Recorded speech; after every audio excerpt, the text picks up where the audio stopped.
চেষ্টা করেন, খুব ঠান্ডা মাথায় বুঝুন, যদি আমি আপনি না বাঁচতে পারি ইবাদত করতে পারবো না। এই যুবকেরা, ইবাদতের জায়গা তো আল্লাহ কবরকে করেনি, হাসরকে করেনি। জান্নাত ইবাদতের জায়গা নয়, জাহান্নাম তো ইবাদতের জায়গা নয়। ইবাদতের জায়গা হলো দুনিয়া।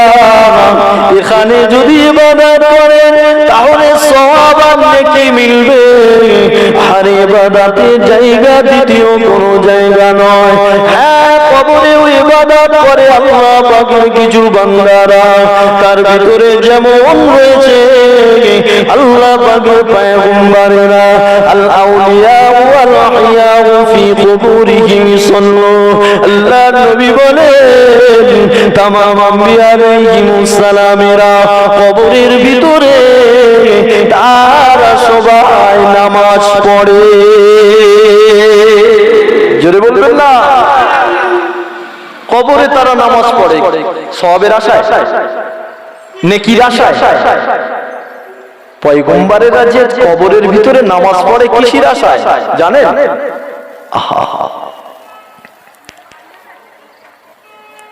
পয়গম্বরদের নামাজ, তারা যখন নামাজে দাঁড়িয়ে যায় আল্লাহ ইশকে দিওয়ানা হয়ে যায়, তো আল্লাহর সঙ্গে কথা বলার একটা মজা তারা লুটতে থাকে, ওই জন্য তারা নামাজ পড়তে থাকে। যদি বলে সুবহানাল্লাহ, সওয়াবের আশায় নামাজ পড়ে না। কবরে আবারও এক শ্রেণীর মানুষ জিন্দা আছে, ওয়ালা তাকুলু লিমান ইয়ুকতালু ফি সাবিলিল্লাহি আমওয়াত। আল্লাহ বলছে যারা আমার রাস্তায় শহীদ হয়ে গেল, নিহত হলো, তারা মরে গেছে, এই কথা তোরা বলবি না। কে বলছে? আল্লাহ বলছে তারা মারা গেছে, এই কথা বলবে না। আমি আল্লাহ ওদের কবরে খাবার দিই, ওরা খায়। জোরে বলে, একটু জোরে হবে না? হ্যাঁ, তা ওনারা যেখানে কবরে জিন্দা আছে খাবার দিলে খায়, তা ওনারা আল্লাহ জিকির টিকির করে না বলে মনে হয়? হ্যাঁ, কিন্তু সব হবে না। মজা লুটবার জন্য যতক্ষণ বান্দা কোরআন তেলাওয়াত করবে আল্লাহর সঙ্গে কথা, যতক্ষণ নামাজ পড়বে যেন আল্লাহর সঙ্গে কথা, তো আল্লাহর সঙ্গে কথা বলার একটা মজাই আলাদা। ওই মজা নেওয়ার জন্য তারা নামাজ পড়ে। জোরে বলুন সুবহানাল্লাহ। ইবাদতের জায়গা হলো দুনিয়া, কবরটা ইবাদতের জায়গা নয়। এই যুবকেরা তরুণরা বন্ধুরা, আল্লাহ নবী নবী দা নবী আমার সাহাবা হুজুরদেরকে বলেছিল, বাবা সাহাবারা শুনে রেখে দাও, আমি রাসূলুল্লাহ তোমাদেরকে বলে দিলাম, বাবারা তোমরা যখন কবরস্থান দেখতে পাবে, তুমি রাস্তা দিয়ে চলতে লেগেছো, তোমার সামনে একটা কবরস্থান পড়েছে, তুমি দৃষ্টি আকর্ষণ করেছো এটা কবরস্থান। আল্লাহ নবী বলে সঙ্গে সঙ্গে ওই কবরবাসীদেরকে একটু সালাম জানাও, আসসালামু আলাইকুম ইয়া আহলাল কুবুর, ইয়াগফিরুল্লাহু লানা ওয়া লাকুম, আনতুম সালাফনা ওয়া নাহনু বিআসা।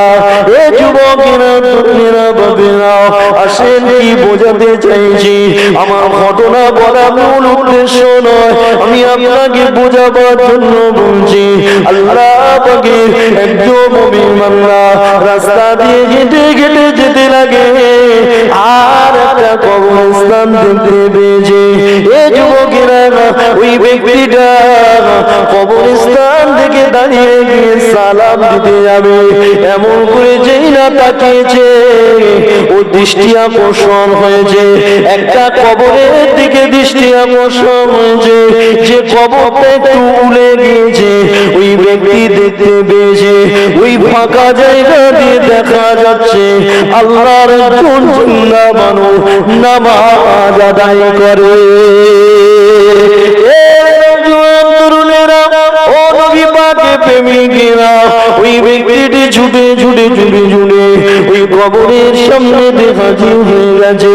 দেখতে লাগে সত্যি তো একজন নামাজ আদায় করে। এমন সময়ে দাঁড়িয়ে দাঁড়িয়ে অপেক্ষা করতে লাগলো।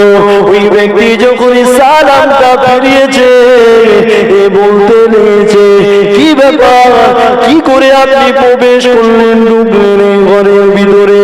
ওই কবরের মানুষটা জবাব দিতে লাগলো। এই ঘরেতে সবাই যেভাবে আসে আমিও সেইভাবে এসেছি। দুনিয়ার মানুষটা বুঝে ফেলেছে, তার মানে এর মৌত হয়ে গেছে। দুনিয়ার মানুষটা বলতে লাগলো, এই কবরের ভিতরে আপনি কতদিন নামাজ আদায় করছে? ওই কবরবাসী জবাব দিয়েছে, 450 বছর নামাজ আদায় করছি। এ যুবকেরা, এই 450 বছর নামাজ আদায় করছি। এই কথাটা শোনা মাত্র দুনিয়ার মানুষটা, মুমিন বান্দাটা সুবহানাল্লাহ বলে চিৎকার দিয়ে উঠেছে।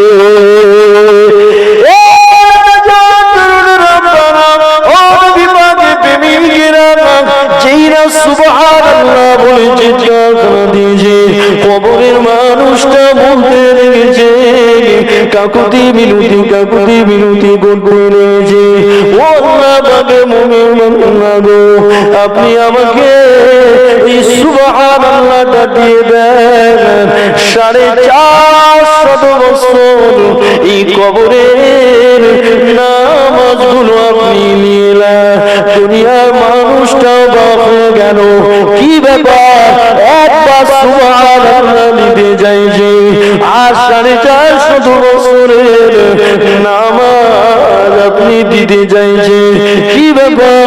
ওই সময় কবরের মানুষ বলতে লাগে, আমি দুনিয়ার জমিনে ছিলাম, আমি আল্লাহর কাছে দোয়া করতাম, দুনিয়ার জমিনে আমি নামাজি ছিলাম, আমি আল্লাহকে সিজদা দিতাম, আমি কোরআন তিলাওয়াত করতাম, আমি নামাজ আদায় করতাম আর আল্লাহর কাছে দোয়া করেছিলাম, আল্লাহ গো যেদিন আমার মওত হয়ে যাবে আমাকে সবাই কবরস্থ করে দেবে, ওই কবরের জিন্দেগিতে আমি যেন আপনাকে সিজদা দিতে পারি, আমি যেন নামাজটা পড়তে পারি। এ দুনিয়ার মানুষ রে, আমার আল্লাহ এত দয়াবান, আমার আল্লাহ এত দয়াশীল, আমার দোয়া আল্লাহ পাক কবুল করে নিয়েছে। আরে যুবক শুনে রেখে দাও, ওই কবরের মানুষটা বলে, আমি যতদিন দুনিয়া কবরের ভিতরে এসেছি প্রথম দিন থেকে আমি কবরে নামাজ পড়তে পারি।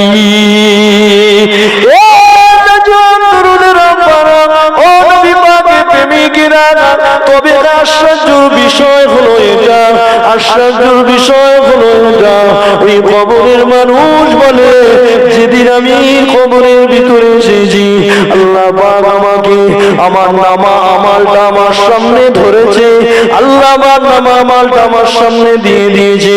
দুনিয়ার জমিন থেকে কতটা আমল করে আসলাম, কতটা নেকি আমি নিয়ে এসেছি, কতটা সওয়াব আল্লাহ আমাকে দিয়েছে, আমি আজও দেখতে পাই দুনিয়া থেকে কতটা নেকি আমি এনেছি। তবে আশ্চর্য হয়ে যায়, 450 বছর নামাজ পড়লাম কবরে, আল্লাহ আমাকে একটা নেকিও দেয়নি, কিন্তু আপনি একবার সুবহানাল্লাহ বলেছেন, দনুজার সুলতান বলেছে একবার সুবহানাল্লাহ 40টা নেকি পাওয়া যায়। তুই জোরে বলা যায় না? নারে তাকবীর! কি বোঝালাম বলেন? এতক্ষণ ধরে কি বলতে চাইলাম? কবর ইবাদতের জায়গা। কবরে কিছু মানুষ ইবাদত করতে পারে, নামাজ পড়তে পারে, জিকির ফিকির করতে পারে, খেতে পারে, কিন্তু কি হবে না? সওয়াব হবে না, এইটা বুঝতে হবে। তো তাহলে সওয়াব কামাতে গেলে, নেকি কামাতে গেলে কোন জায়গা দরকার? দুনিয়ার হায়াত দরকার, দুনিয়াবি জিন্দেগি দরকার। দুনিয়াবি জিন্দেগি শেষ হয়ে গেলে কিন্তু নিজে নিজে সব ইনকাম আর করতে পারবেন না। আমার ভাইজানেরা, আব্বা জানেরা, এসেছি কিসের জন্য? একটা কাজের জন্য। করছি কত কাজ? হাজারো কাজ করছি। কেন করছি? ইবাদতের সুবিধা। কত বুঝতে পেরেছে? হ্যাঁ, ইবাদতের সুবিধার্থে আমরা করছি। এই দুনিয়ার জমিনে কত ধর্ম পাওয়া যায়, ইহুদি আছে, জৈন আছে, খ্রিস্টান আছে, নাসারা আছে, কত ধর্ম আছে, আমার তত ধর্মের নাম জানা নাই। এই যুবকেরা, তরুণেরা, বাপেরা কথাগুলো বুঝবার চেষ্টা করেন। কাফের বেঈমান ব্যবসা বাণিজ্য করে, ইহুদি নাসারারাও ব্যবসা বাণিজ্য করে, এমন করে তারাও অটো টোটো চালায়, তারাও মাটি কাটা কাজ করে, তারাও রাজমিস্ত্রি কাজ করে, তারাও চাষবাস করে। এই যুবকেরা তারাও ব্যবসা বাণিজ্য করে, তারাও চাকরি বাকরি করে, বেশি চাকরি তো তারাই করে। এই যুবকেরা কিন্তু তারা একটা কাজ করে না, তার নাম হলো ইবাদত। তারা সব করে কিন্তু তারা ইবাদতটা খালি করে না, আল্লাহ পাকের গোলামতি করে না। গোলামতি করা তো দূরের কথা, আল্লাহর বিধান মানা তো দূরের কথা, বরং আমার আল্লাহ যেটা করতে নিষেধ করেছে সেটা বেশি বেশি করে, আল্লাহর সঙ্গে শিরক করে। এই যুবকেরা বর্তমান সন্ধিক্ষণে আমাদের ইসলাম ধর্মের মানুষেরা, অনেক মানুষ আছে তারা বেঈমানের মতো চাকরি বাকরি করে, এমন করে কাজ কামগুলো করে, কৃষি কাজও করে, দুনিয়ার সমস্ত কাজ কাম করে। বেঈমান শুধু ইবাদত করে না, আমাদের ভিতরে অনেক মুসলমান আছে 40 বছর কেটে গেল, 30 বছর কেটে গেল, 50 বছর কেটে গেল, বেঈমানের মতো খালি মানি ইনকাম করতে লাগে, খালি ইবাদত করে না। আছে না?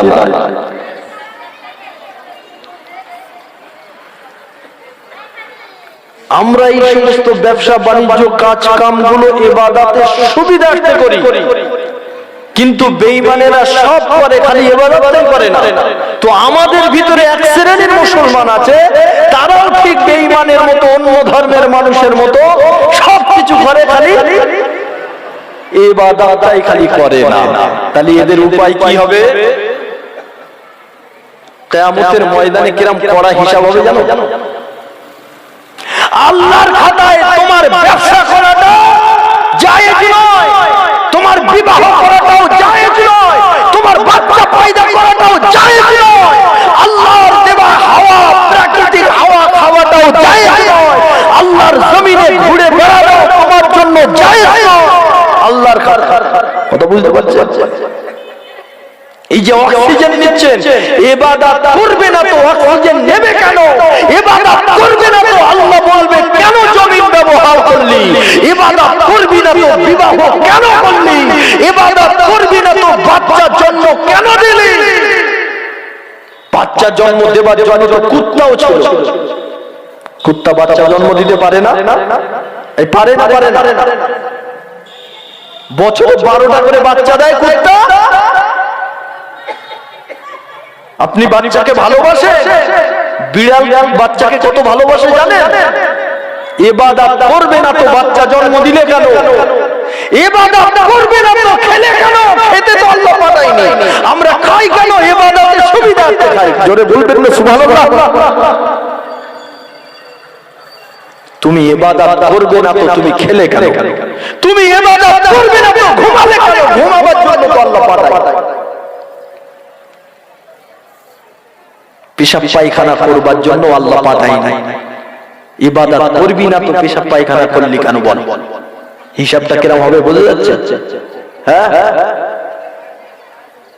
এই সবগুলো আমরা করি কিসের জন্য? ইবাদতের সুবিধার্থে। যদি বলেন হুজুর আমার বুঝে আসেনি, তাহলে আমি আপনাকে এবার বলবো 2 দিন পেশাব পায়খানা বন্ধ রেখে ইবাদত করে দেখান দিন, পারবেন? 5 ঘন্টা পেশাব পায়খানা বন্ধ রেখে আপনি ইবাদত করে দেখাতে পারবেন? তাহলে করি কেন?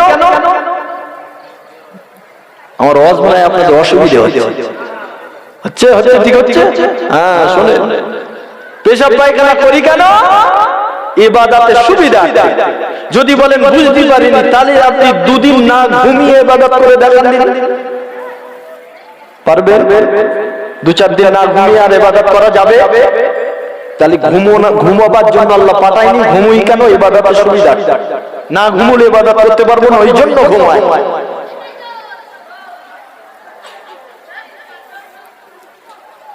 যা কিছু আমি আপনি করি ইবাদতের সুবিধার্থে যদি হয়ে থাকে তো ওই ইবাদত, ওই কাজকর্মগুলো ইবাদত হয়ে যাবে। কেন? ইবাদতের সুবিধার্থে আপনি বাড়ি থেকে বার হয়েছেন, কৃষি কাজ করতে গেছেন, চাকরি করতে গেছেন, টোটো চালাতে গিয়েছেন, টাকা ইনকাম করবেন, খাবেন, বাঁচবেন, ইবাদত করবেন। ইবাদত যখন আপনার মূল মাকসাদ, তো আপনার টোটো গাড়ি চালানো ইবাদত, আপনার মাটি কাটাও ইবাদত, আপনার तमाम কাজগুলো করা ইবাদতে গণ্য হবে। জোরে বলুন সুবহানাল্লাহ।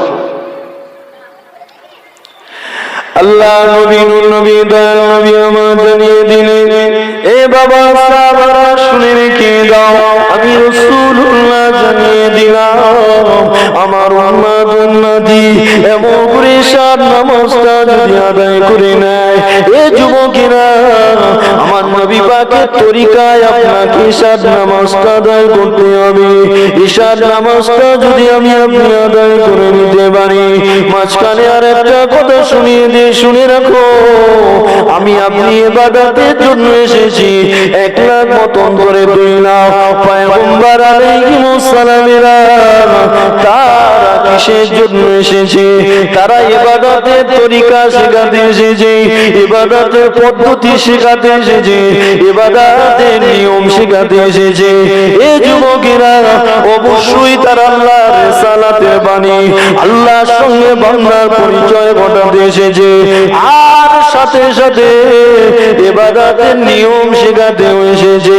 তাই নবী পাকের তরিকা যদি আপনি ঈশার নামাজটা আদায় করে নেন, নবীর তরিকা বলতে আমি আপনাকে বোঝাতে লাগলাম, আপনি যদি জামাতের সঙ্গে ঈশার নামাজটা আদায় করে নেন, জামাতকে আমার নবী পাক কতটা তাকিদ দিয়েছে, আমার নবী জামাতে নামাজ পড়াটা আমার আপনার জন্য কতটা অপরিহার্য করেছে। দেখো এ যুবকেরা, বোনেরা, বাবেরা, আজ আমরা মসজিদে যেতে চাই না, মদিনার মসজিদ নববী শরীফে আল্লাহ নবী বসে আছে, নবী পাকের একজন সাহাবা এসেছে, ওই সাহাবার নাম হলো উম্মে মাকতুম রাদিয়াল্লাহু তাআলা আনহু।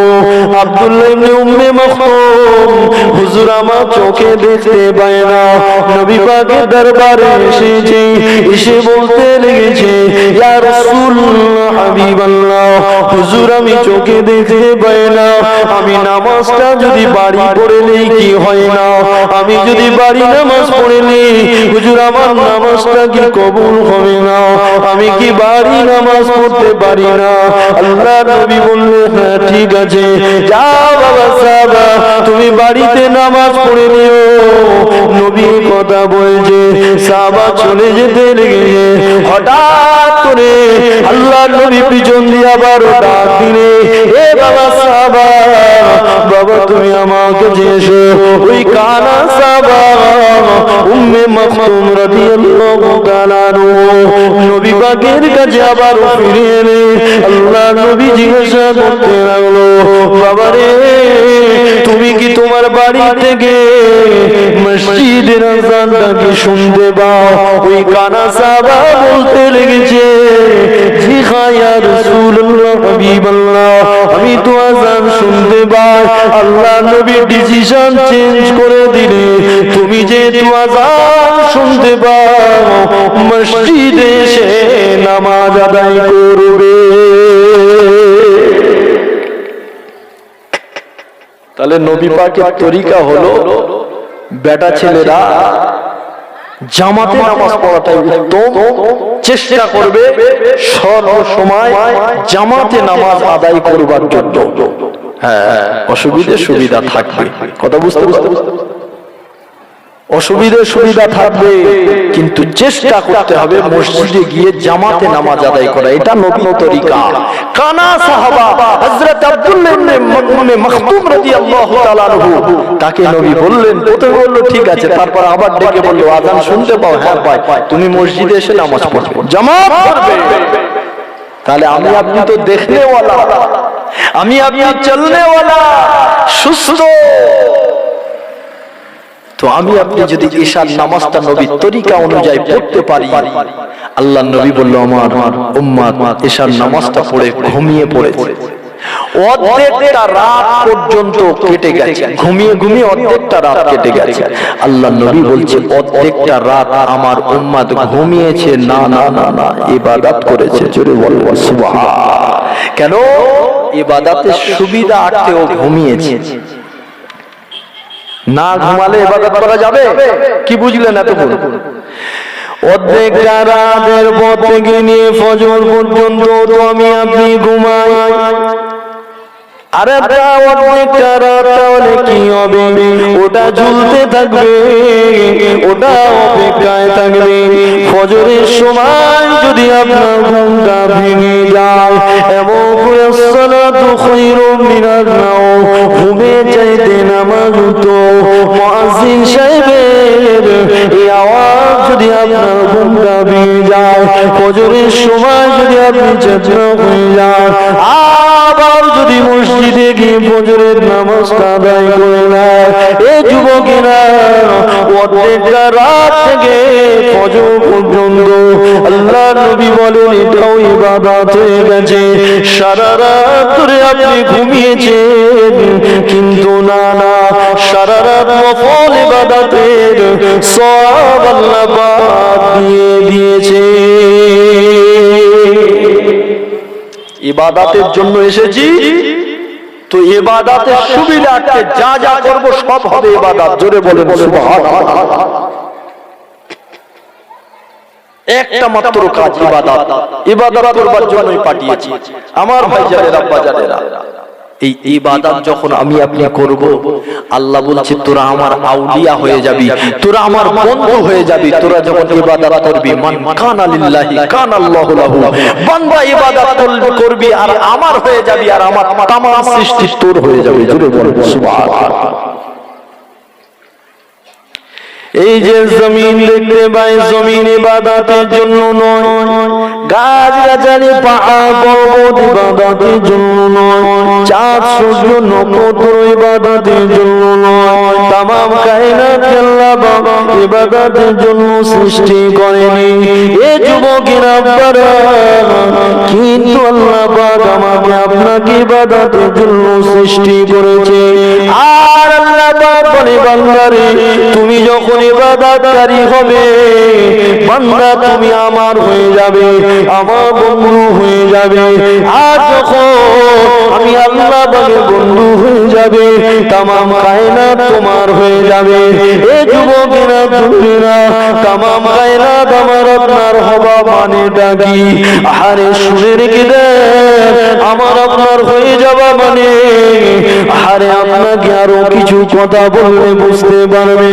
সুদূর মদিনা শরীফ থেকে খাজা গরিবে নওয়াজকে আল্লাহ নবী নবী দয়াল নবী আমার এমন করে ভারতবর্ষের জমিনে পাঠিয়ে দিয়েছিল। ও খাজা গরিবে নওয়াজ, ও মুঈনুদ্দিন, যাও তুমি ভারতের জমিনে যাও। এ যুবকেরা তোমরা, খাজা হুজুর ভারতের জমিনে এলো, রাজস্থানের জমিনে এলো, আজমির শরীফে এলো। আজমির শরীফে আসলেন, হুজুরের এত সুন্দর কথাবার্তা, হুজুরের এত সুন্দর আখলাক আদর্শ চরিত্র, এত সুন্দর কালচার, মানুষ তার কথার পাগল হয়ে যায়, মানুষ তাকে মহব্বত করতে লাগে। এ যুবকেরা এমন করে বেঈমানরা তার হাত ধরে হাজার হাজার মানুষ ইমানে নূরে কালেমা পড়তে লাগে। এটা দেখে সহ্য হয় না, কার সহ্য হয় না?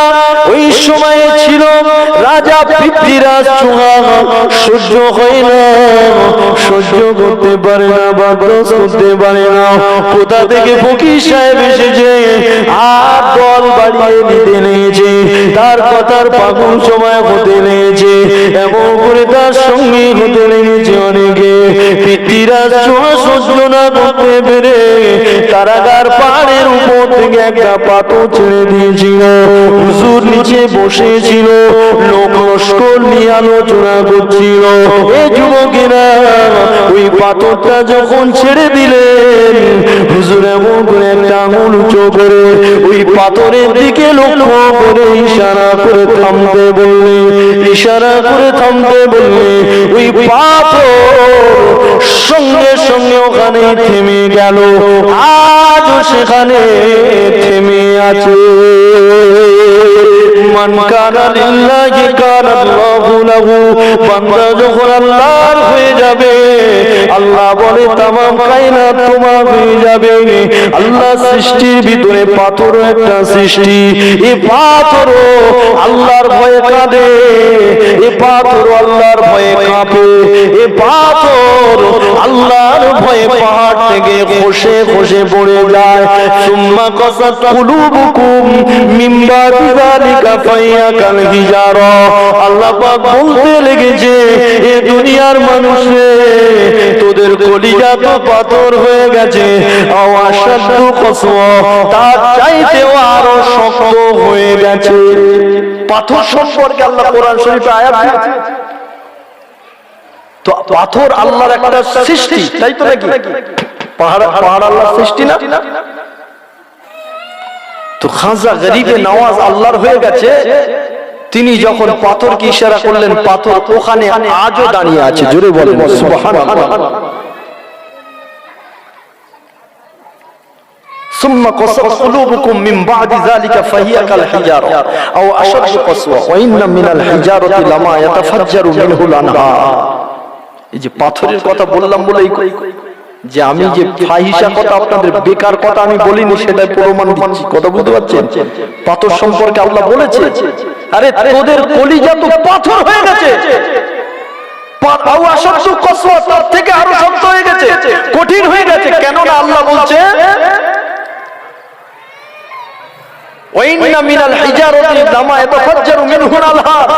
তোমরা যে দেখো ঝর্ণা, পানি ঝর্ণা দেখি না আমরা, আল্লাহ বলছে ওটা তো তোদের চোখে ঝর্ণা, আসলে পাহাড় কাঁপছে আমার ভয়ে, ওই পানি তোরা দেখতে পাচ্ছিস। জোরে বলো সুবহানাল্লাহ। ওয়াইন্না মিনহা লামা ইয়াশাক্কাকু ফায়াখরুজু মিনহুল মা ওয়াইন্না মিনহা লামা ইয়াহবিতু মিন খাশিয়াতিল্লাহ। আমরা দেখি না পাহাড় থেকে ছোট ছোট পাথরগুলো গড়িয়ে পড়ে যায়, নিচে গড়িয়ে চলে আসে। আল্লাহ বলছে পুরো পাহাড় দাঁড়িয়ে রয়েছে, ও চলে এসে পাহাড় আমার ভয়ে কাঁপছিল, পাথর ছেড়ে পড়ে গেছে। কথা বুঝতে পারছেন? কোরআন দিয়ে বলছি তো, আপনি বাংলা তাফসীর দেখে নেবেন। তো আপনি যদি আল্লাহর হয়ে যান, আল্লাহর হতে গেলে কি করতে হবে? আল্লাহর ইবাদত করতে হবে। আমি একটা কথাই আপনাকে বোঝাচ্ছি, এসেছি একটা কাজের জন্য, আর সেটা করলে কত ফায়দা থাকে। আল্লাহ বলছে তুই আমার বন্ধু হবি, আর আমার বন্ধু যখন হয়ে যাবি, আমার তামাম কায়নাত তোর হয়ে যাবে। তুই কথা বললে, ইশারা করলে তারাও শুনবে। জোরে বলে সুবহানাল্লাহ। খাজা গরিবে নওয়াজ তার একটা উদাহরণ দিলাম। বর্তমান সন্ধিক্ষণে আবার ওলি আল্লাহদের কথা বললে অনেকে নাক ছিটকয়, এরকম আছে না? নাই। আসেন তাহলে আমি আপনাদেরকে আরেকটুখানি প্রমাণ দিয়ে দিই। আল্লাহ নবী সাহাবার কথা বলবো। আরে সাহাবারা আল্লাহর বন্ধু হয়েছিল, তাদের কথা অনেকে শুনেছিল, তাদেরকেও চিনেছিল, তাদেরকে স্যালুট করেছিল, ওয়েলকাম জানিয়েছিল। এ যুবকেরা, তরুণেরা, বাড়াও, আমার নবী পাকের একজন সাহাবা ছিল, যে সাহাবার নাম হলো হযরত সাফিনা রাদিয়াল্লাহু তাআলা আনহু। এই সাফিনা হুজুরের একটা কথা আপনাকে একটু শুনিয়ে দিই। এই সাফিনা হুজুর আল্লাহ নবী সাহাবারা যখন যুদ্ধের ময়দানে যেত বা কোনো সময় যখন সফরে যেত, সাফিনা হুজুর যদি সাহাবাদের ওই কাফেলার ভিতরে থাকতো, যুদ্ধে যাওয়ার জন্য যে কাফেলা পার হতো, সেই কাফেলার ভিতরে যদি থাকতো, সাফিনা হুজুর সব সময় সাহাবাদের একটা এমন করে অফার দিয়ে দিত। কি অফার দিত? ও নবী পাকের সাহাবারা, তোমাদের মাল সাবাব, তোমাদের লাগেজ ব্যাগেজ, তোমাদের পুটলি পাটলা বইতে যদি কষ্ট হয়, তোমাদের প্যাকেজ লাগেজ ব্যাগেজ বইতে যদি কষ্ট হয়, যার কষ্ট হবে। আমি সাফিনা বলে দিলাম, তার ল্যাকেজ প্যাকেজটা আমার ঘাড়ে চাপিয়ে দেবে, আমার দায়িত্ব দিয়ে দেবে, আমি খুশি মনে নিয়ে যাব। জোরে বলা যায় না? এটা কত বড় মনের পরিচয় জানেন? আমরা হলে কি বলবো, তোর মাল তুই লে যা, বলবো না? সাফিনা হুজুরের পক্ষ থেকে একটা অফার থাকতো সব সময়। কোন সফরে গেলে বা যুদ্ধের ময়দানে গেলে তিনি এই অফারটা দিতেন যে আমাদের মাল সাবান আমার কাছে চাপিয়ে দাও, যে দিয়ে যেতে যার কষ্ট হবে সে আমাকে দিতে পারো, আমি বয়ে দেব।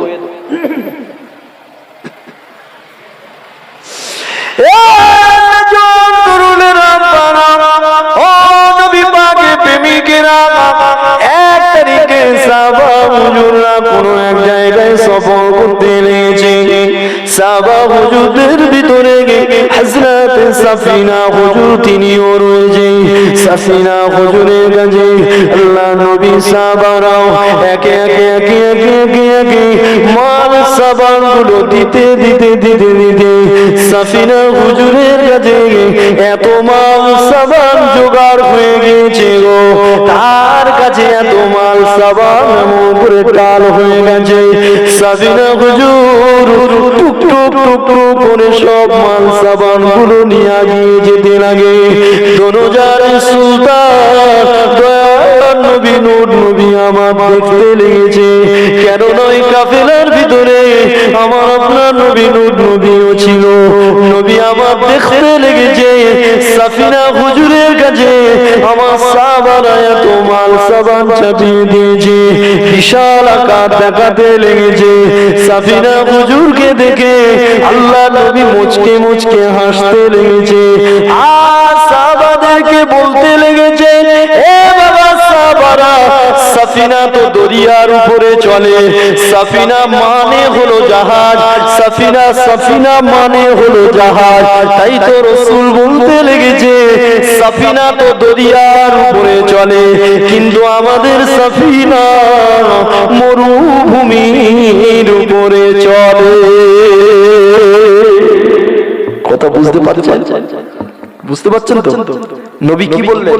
আরে সাফিনা তো দরিয়ার উপরে চলে, জাহাজ কোথায় চলে? হ্যাঁ, মাটিতে চলতে পারবে তো সাফিনা মানে জাহাজ। রাসূল বলছে জাহাজ তো দরিয়ায় চলে, আমাদের সাফিনা কোথায় চলে? মরুভূমিতেও তো চলে আমাদের সাফিনা। নবী এটা মজা করে বলেছেন। কথা বুঝতে পেরেছেন? সাফিনা হুজুরের কাছে অনেক মাল জাহাজ অনেক মাল মাত্রা নিয়ে যায়, তো সাফিনা হুজুর অনেক মাল মাত্রা নিয়ে যাচ্ছে, নবী দেখে সাফিনা বলেছে, আসলে ওই সাহাবার নাম সাফিনা নয়। কথা বুঝতে পেরেছেন? ভালো করে শুনুন।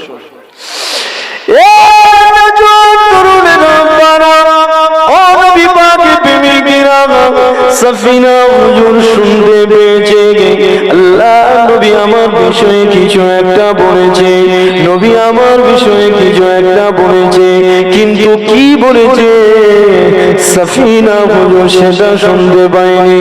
সাহাবা হুজুরদেরকে সাফিনা হুজুর জিজ্ঞাসা করতে লাগলো, আমার আপনার নবী দয়ার নবী কিছু একটা বলেছে, কি বলেছে আমার বিষয়ে একটু আমাকে বলো। সাহাবা হুজুররা বললেন, নবী আপনাকে সাফিনা বলেছে, নবী আপনাকে সাফিনা বলেছে। এ যুবকেরা সাফিনা হুজুর এত খুশি হয়ে গেল, সঙ্গে সঙ্গে বলতে লাগলো, ও নবী সাহাবারা, আমাকে আজ থেকে যদি কেউ ডাকো সাফিনা বলে ডাকবে, আমার আগের নামটা তোমরা ভুলে যাবে, আমার নামটা যদি তোমরা লেখো সাফিনা বলে লিখবে, কিয়ামত পর্যন্ত আমাকে সবাই যেন সাফিনা বলে চেনে। আসল নাম কিন্তু আসল নাম সাফিনা নয়। নবী বলেছে মজা করে, সাহাবার ভালো লেগেছে, আর বলছে আমার নাম আগে যেটা ছিল ওটা তোমরা ভুলে যাও, আজ থেকে আমাকে ডাকলে সাফিনা বলে ডাকবে, কিয়ামত পর্যন্ত সবাই যেন আমাকে সাফিনা সাফিনা বলেই চেনে যে নবীর একটা সাহাবা ছিল, ওই সাহাবার নাম সাফিনা ছিল। জোরে বলেন সুবহানাল্লাহ। এইবারে আসেন কেন এই কথাটা টেনে আনে। একদিন যুদ্ধের একদিন সাহাবা হুজুররা দ্বীনের প্রচারে যাচ্ছে, কলেমার প্রচার করতে যাচ্ছে। একদল সাহাবা যেতে লেগেছে। বাপেরা শুনে, সাফিনা হুজুর অফার দিয়ে রাখে, তোমাদের মাল সাবান আমার কাছে দেবে। তো নিয়ে যাচ্ছে। অনেক সাহাবা তার মাল সাবান চাপিয়ে দিয়েছে সাফিনা হুজুরের কাছে। যেতে যেতে যেতে যেতে সাহাবাদের দলটা একটু আগে চলে গেছে। সাফিনা হুজুরের কাছে অনেক মাল সাবান থাকার কারণে একটু পিছিয়ে পড়েছে। ভারী মাল সাবান থাকার কারণে দল থেকে আলাদা হয়ে গেছে, জুদা হয়ে গেছে। সাহাবা হুজুররা একটু আগে চলে গেছে। কিতাবে এসেছে আফ্রিকার জঙ্গলের সম্মুখীন হয়েছে একা একা কে? সাফিনা হুজুর আফ্রিকার জঙ্গলের সম্মুখীন হয়েছে। সঙ্গে সঙ্গে দেখছে জঙ্গল থেকে একটা হিংস্র বাঘ বার হয়ে এসে সাফিনা হুজুরকে খেতে যাবে, লাফ মারতে যাচ্ছে, থাবা মারতে যাবে। সঙ্গে সঙ্গে সাফিনা হুজুর বললেন, এই বাঘ দাঁড়াও, এই হিংস্র বাঘ, তুমি আমাকে খাবে? আগে আমার পরিচয় শোনো। ইন্নী মিন আসহাবি মুহাম্মাদিন সাল্লাল্লাহু আলাইহি ওয়াসাল্লাম, আমি নবী মুহাম্মদুর রাসূলুল্লাহর একজন সাহাবা, আমার নাম সাফিনা। জোরে বলে সুবহানাল্লাহ। যেই এই কথা বললেন, বাঘটা মুখটা অন্যদিকে ঘুরিয়ে দিলেন, লেজটা নাড়া দিতে লেগেছে। লেজটা নাড়া দিচ্ছে আর যেন বলতে চাইছে, আমি তোমাকে তো খাবো না, বরং আমি তোমার সিকিউরিটি হয়ে গেলাম, সাহাবাদের দল পর্যন্ত নিরাপত্তা দিয়ে তোমাকে পৌঁছাবো, চলো। জোরে বলে সুবহানাল্লাহ। হিংস্র বাঘ, তুমি আল্লাহর যদি হয়ে যাও, বন্ধু যদি আল্লাহর হতে পারো, আল্লাহ বলছে তামাম কায়নাত তোর হয়ে যাবে। বসিরাতে আল্লামা বড় মাওলানা রুহুল আমিন রাহিমাহুল্লাহ হুজুর, তিনি বাঘের উপরে চেপে বেরিয়েছিলেন। আল্লাহর নবী 10 জন সাহাবা কালেমার দাওয়াত দিতে যাচ্ছে। একটা দেশে যাবেন, একটা দেশে যাবেন কালেমার দাওয়াত দিতে।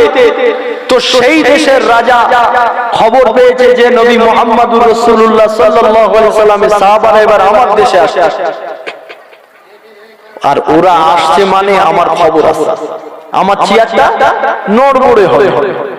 ওরা আসছে মানে বিভিন্ন জায়গায় যাচ্ছে, কলেমার দাওয়াত দিচ্ছে, মানুষ ওদের দিকে ঢলে পড়ছে।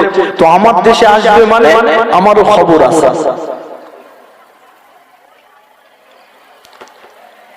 কত নেতা কাটারা কত দিকে ছুটছে, কিন্তু নওশাদ সিদ্দিকীকে বারবার আটকানো হচ্ছে না, হয় না। আমি খালি বোঝাবার জন্য বলছি, আমি কোন দলে দালালি করতে আসিনি, কথা বুঝতে পেরেছেন? যখন আপনি ভালো হবে, আপনি সেখানে যাবেন, আপনার কথায় মানুষ যখন পাগল হবে, আপনার আখলাকে আচরণে যখন আপনার দল ভারী হতে লাগবে, ওখানকার যিনি মুস্তান তার তো কষ্ট হবে না? কষ্ট হবে না? তো সেই বাদশার, সেই রাজারও মাথায় চিন্তা লেগে গেছে যে ওরা আসছে মানে তো আমার খবর আছে। তো একটা নদী পার হতে হবে মাঝখানে, সেই নদী পারাপার করার স্টিমার বলেন, নৌকা বলেন, যা ব্যবস্থাপনা ছিল সব বন্ধ করে দিয়েছে, ওরা যেন আসতে না পারে। সাহাবা হুজুররা চলে গিয়েছে, নদীর সামনে সম্মুখীন হয়েছে, আর দেখতে লেগেছে না কোন স্টিমার দেখা যায় না, পারাপার কোনো ব্যবস্থাপনা নাই, সব বন্ধ করে দেওয়া হয়েছে। এ যুবকেরা, তরুণীরা, এই 10 জন সাহাবার ভিতরে একজন লিডার ছিল, আর 9 জন বলতে লেগেছে লিডারকে কি করবে, কি করে পার হবে, পারাপার তো কোনো ব্যবস্থাপনা দেখা যায় না, সব বন্ধ করে দিয়েছে। এ যুবকেরা, তরুণেরা, প্রেমিকেরা, ওই সাহাবা বলতে লেগেছিল, আমি আমি যেভাবে পার হব তোমরাও সেইভাবে পার হবে। এমন সময় দেখতে পাওয়া গেল নারায়ে তাকবীর আল্লাহু আকবার ধ্বনি দিয়ে আল্লাহর নবী সাহাবা উটটাকে নদীর উপরে চালিয়ে দিয়েছে। সমস্ত সাহাবারা সবাই তাদের ঘোড়া উটগুলোকে চালিয়ে দিয়েছে। যেমন মরুভূমিতে চলছিল আর নদীর উপরে একই রকম চলতে লেগেছে।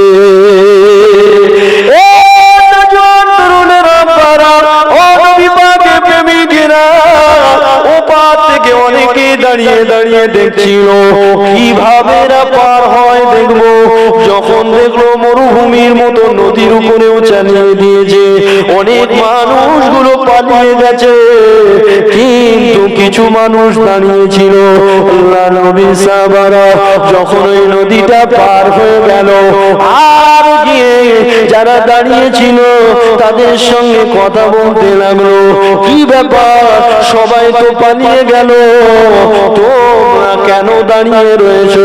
তখন তারা বলেছিল, আমরা চামড়ার চোখে দেখেছি ঘোড়া মরুভূমিতে যখন দৌড়ায়, উট মরুভূমিতে যখন দৌড়ায়, উটের পায়ের নিচে দিয়ে এমন করে ধুলো উড়ে যায়, কিন্তু আমরা চামড়ার চোখে দেখলাম আপনারা পানির উপর দিয়ে আসছেন কিন্তু মরুভূমির মতো ধুলো উঠতে লাগে। আরেকটু জোরে হয় না? আমি কি বোঝাতে চাইছি? মান কানা লিল্লাহি কানা আল্লাহু লাহু। ইবাদতের জন্য এসেছি, ইবাদত করলে আল্লাহর বন্ধু হওয়া যাবে, আর আল্লাহর বন্ধু হলে তামাম কায়নাত তোমার হবে। হবে না? হবে না? জমিনের জন্য আমার আপনার জন্য জমিন, জমিনের জন্য আপনি নও। চাঁদ সূর্য নক্ষত্রের জন্য আপনি নও, আপনার জন্য ওরা। এই গাছের জন্য আপনি নও, আপনার জন্য গাছ। তামাম কায়নাতকেই সৃষ্টি করা হয়েছে আমার আপনার জন্য। আর আল্লাহ বলছে তোকে সৃষ্টি করেছি আমি আল্লাহ আমার জন্য। জোরে বলে সবাই তোর সেবা করবে, সবাই তোর উপকার করবে, আর তুই তোর মালিকের ইবাদত করবি। 24 ঘন্টা একটা সেকেন্ড আমি আল্লাহ আমাকে ভুলে থাকা যাবে না। কথা বুঝতে পারছেন? আসেন একটা কথা মনে পড়ে গেল, একটু বলে দিই। নবী পাকের হাদিস শরীফ, আল্লাহ নবী মদিনা মসজিদ নববী শরীফে সাহাবা হুজুরদেরকে একদিন বলেছিল, বাবারা শুনে রেখে দাও, তোমাদেরকে দৈনিক 360টা করে সদকা দিতে হবে। কি দিতে হবে? সদকা। সদকা আমরা কখন দিই? বিপদ আপদ বালা মুসিবতে পড়লে সদকা দেই না? তো নবী বলছেন তোমাদেরকে দৈনন্দিন 360টা করে সদকা দিতে হবে। আমাদের এই শরীরের ভিতরে 360টা জোড় আছে, 360টা জোড় আছে। এই আঙ্গুলে জোড়, কবজিতে জোড়, কুনুতে জোড় আছে না? না। আমাদের স্পাইনাল কর্ড আছে, শিরদাঁড়ার হাড়, গোল গোল হাড় আছে না? নাই। ওই হাড় কটা আছে জানেন? গোল গোল যে হাড়, জানেন না তো? বলে দিই, 27টা নয়, 25টা নয়, ওটা আছে 24টা। জোরে বলেন সুবহানাল্লাহ। 24টা কেন? 24টা কেন? রাত আর দিন মিলে হয় ক ঘন্টা? আল্লাহ বলছে গুরুত্বপূর্ণ হাড় শিরদাঁড়ার হাড়, এটা ক্ষয়ে গেলে তুই হাঁটতে পারবি না, দৌড়াতে পারবি না, বসতে পারবি না, আরাম করে শুতে পারবি না। রে বান্দা, আমি গুরুত্বপূর্ণ হাড় 24টা দিলাম, রাত দিন 24 ঘন্টা তোর মাথায় শুধু আমার স্মরণ চলবে, অন্য কারো স্মরণ চলবে না। জোরে বলুন সুবহানাল্লাহ। 24 ঘন্টা তো দূরের কথা, 40 বছর কেটে গেছে সলিমুদ্দিন, আল্লাহ স্মরণ বাদ দিয়ে সব স্মরণ চলছে মাথার ভিতরে। কথা ঠিক বলছি না? আরে 24 ঘন্টা তো দূরের কথা, 24 বছর হয়ে গেছে এখনো সলিমুদ্দিন মাথার ভিতরে সব চিন্তা করে, খালি আল্লাহর স্মরণটাই করে না। আসেন, যেটা আমি আপনাকে বোঝাতে লাগলাম বুঝবার চেষ্টা করে। আল্লাহ নবী সাহাবা হুজুরদেরকে বললেন, ও বাবা সাহাবারা, আমি রাসূলুল্লাহ জানিয়ে দিলাম, এবং করে 360টা করে দৈনন্দিন সদকা দিতে হবে। এ যুবকেরা তরুণেরা, কত টাকার মালিক তুমি হয়েছো, কটা সদকা দিতে পারবে? 360টা করে যদি দৈনন্দিন দিতে হয়, আপনি কি করে পারবে? সাহাবা হুজুররা তারা তো সপ্তাহে 2-1 হয়তো খাবার পেত, 2-3 দিন পরে হয়তো 2-4টে খুরমা খেত। তাদের তো খুবই অভাবের সংসার ছিল। সাহাবা হুজুররা বড় টেনশনে পড়ে গেছে, চিন্তায় পড়ে গেছে। এ যুবকেরা, আল্লাহ নবী নূর নবী আমার নবী আমার সাহাবা হুজুরদের দিকে তাকালে নবী আমার বুঝতে পেরেছে আমার সাহাবারা বড় টেনশনে পড়ে গেছে।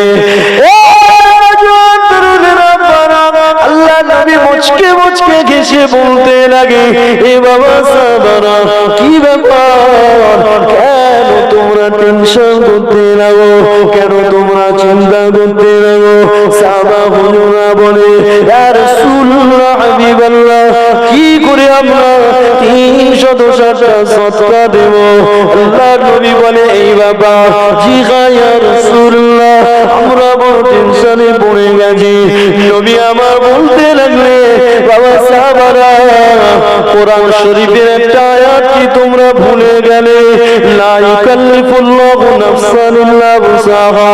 এই আয়াতটাকে আমার আল্লাহ জানিয়েছে, না না না না, আমি আল্লাহ এমন কোন আদেশ করিনি, আমি আল্লাহ এমন কোন আইন করিনি, এমন কিছু আমার বিধান আমি আল্লাহ তোমাদের উপরে চাপিয়ে দিই যেটা তোমাদের উপরে ভারী হয়ে যাবে, যেটা তোমাদের উপরে চাপ হয়ে যাবে, তোমরা টেনশনে পড়ে যাবে, তোমরা চিন্তায় পড়ে যাবে। আমি আল্লাহ এমন কোন আইন আমি আল্লাহ করিনি। আরে একজন সুস্থ মানুষ দাঁড়িয়ে নামাজ পড়বে, অসুস্থ হলে বসে পড়বে, বসেও যদি পড়তে না পারে শুয়ে শুয়ে ইশারায় নামাজ পড়বে। এ যুবকেরা, গরিব মানুষ হজে যেতে কে বলেছে? হজে তো যাবে ধনী ব্যক্তি, হজে যাবে। গরিব মানুষ কেন যাকাত দেবে? যাকাত যার উপরে ফরজ হয়েছে সে যাকাত দেবে। গরিবের জন্য তো যাকাত নয়, ধনীর জন্য যাকাত, আর ধনীর জন্য যাকাত দেওয়াটা সহজ হবে। এ যুবকেরা, আপনি যখন বাড়ি রয়েছেন, জোহরের 12 রাকাত নামাজ আপনি পড়বে, ঈশা 17 রাকাত নামাজ আপনি পড়বে, কিন্তু আল্লাহ পাক জানিয়ে দেয়, যখন তুমি তোমার বাড়ি থেকে 84 কিলোমিটার দূরে চলে যাবে, বান্দা তুমি মুসাফির হয়ে যাবে, তখন ঈশার নামাজটা 2 রাকাত পড়ে নিবি, 17 রাকাতের সওয়াব দেবো আমি আল্লাহ। জোরে বলতে পারেন না? হ্যাঁ, এই জবানে তো কত কথা বলে, কত চিল্লাচিল্লি করেন, সুবহানাল্লাহ আলহামদুলিল্লাহ বলে একটু ইউজ করেন না জবানটা। হ্যাঁ, এখানে বেরোচ্ছে না ভালো করে, ও বাড়ি গিয়ে মালার বেরোবে, বেরোবে, এখানে বেরোচ্ছে না। আমি এই 2-4 জন নিয়ে ওয়াজ করছি বলে আর কিছু বলিনি, এইভাবেই পার করে দিচ্ছি আজ পেলে, কত বুঝতে পারবে? হ্যাঁ, আমার ভাই জানেন, আব্বা যারা যতক্ষণ চলে চল, এত সুন্দর একটা জায়গায় ওয়াজ চলছে, আমার বেনাপুরের ভাইদের হয়তো অত সময় নাই, ওরা আরো বিজি, ভেরি বিজি ম্যান। দরুদ শরীফ, আল্লাহুম্মা সাল্লি আলা,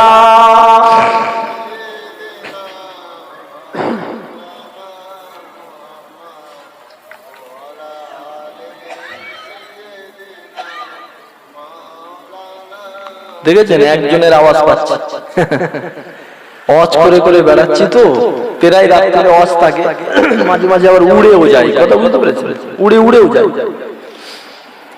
তো কোথায় মাহফিলটা জমে যাবে শ্রোতা দেখলে বোঝা যায়।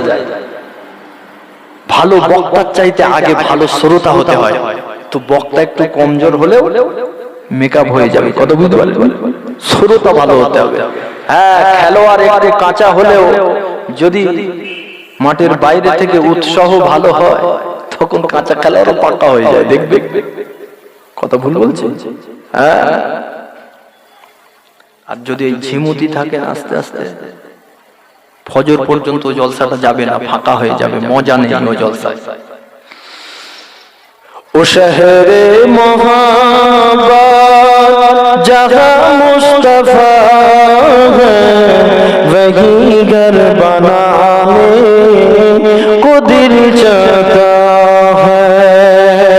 वो शहरे मोहब्बत जहाँ मुस्तफा है वही घर बनाने को दिल चाहता है। वो सोने से कंकर वो चांदी से माटी नजर में बसाने को दिल चाहता है। जो पहुंचा नबी ने के कुछ घर पे छोड़ा तो सिद्दीक़ अकबर के होठों पे आया। ओ माल दौलत की क्या है जरूरत जहाँ जहाँ लुटाने को दिल चाहता है। जोरे बोले, तू जोरे बोलते पारेन ना? আল্লাহ নবী বলছে আবু বকর কি এনেছো? বলছে হুজুর কি আনলো? আমার জানটাই তো আপনার কদমে লুটিয়ে দিতে মনটা চায়। জোরে বলে বলো সুবহানাল্লাহ। কি আনলো? আমি আবু বকর আপনার কদমে কুরবান হয়ে যেতে চাই। দেখা যাচ্ছে আবু বকরের পুটলি পাতলা খুলে নুনের কোটোর ভিতরে যে চামচ থাকে সেই চামচটাও আবু বকর নিয়ে চলে এসেছে। জোরে বলবো সুবহানাল্লাহ। কি রেখে এসেছো আবু বকর? বলছে আল্লাহ আল্লাহর রাসূলকে রেখে এসেছি। জোরে হয় না সুবহানাল্লাহ।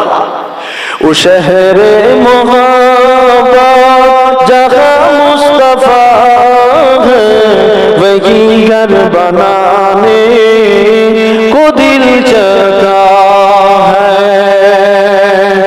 जिहादे मोहब्बत की आग गूंजी कहां जलाने दुल्हन से अपनी इजाजत अगर दो तो जामे शहादत लबों पे लगाने को दिल चाहता है।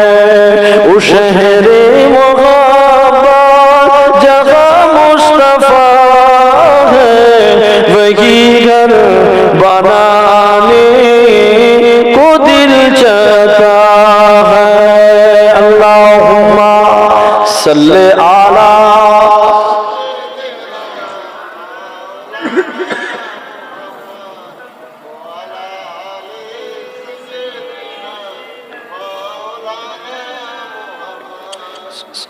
আলহামদুলিল্লাহ। আমার ভাই জানেরা আব্বা জানেরা আমি একটাই জিনিস বোঝাতে চাইছি, এসছি একটা কাজের জন্য। সেই কাজ যদি করি আল্লাহর বন্ধু হব, আর আল্লাহর বন্ধু যখন হব তামাম কায়নাত আমার আপনার হবে। এমনিতেই আল্লাহ সমস্ত কায়নাতকে সৃষ্টি করেছে আমার আপনার জন্য। তামাম কায়নাতের উপরে আল্লাহ তোমার আমার শ্রেষ্ঠত্ব দিয়েছে, আশরাফুল মাখলুক করেছে। ফেরেশতাদের থেকেও আমাদেরকে আল্লাহ দামি করেছে। সুবহানাল্লাহ বাড়িয়ে বললেও হবে, লিখে রেখে দেখে ফেরেশতাদের চাইতেও কি আমাদেরকে দামি করেছে। আমাদেরকে ঠিক রাখার জন্য কত কোটি কোটি ফেরেশতা দুনিয়ার জমিনে ঘোরে। এই যে বাচ্চা কাচ্চাগুলো এখান থেকে সেখান থেকে পড়ে যায়, ওই রকম পড়ে একবার আপনি যান না দেখে, হ্যাঁ কত বাচ্চা পড়ে যায়, কবার হাত পা ভাঙে।